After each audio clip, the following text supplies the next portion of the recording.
How to switch TikTok account from private to public. That's what I will show you in this video. But before we begin, make sure to subscribe to the channel and ring the bell to get notified whenever a new video is uploaded.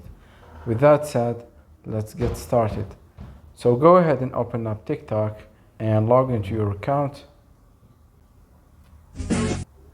Once you do that, click on the profile icon at the bottom right, and then click on the three lines at the top right of the screen. Then click on settings and privacy, and from the account section, click on privacy.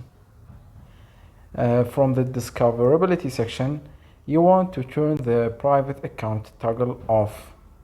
By clicking on it, it will pop up a window at the bottom asking you whether or not you want to switch to a public account, and it also tells you what you can do with a public account. So just click on switch, and there you have it. You just made your account public and you just unprivate the account.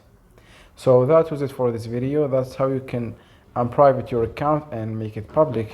If you have any questions, please leave them in the comment section down below. With that said, see you in the next video.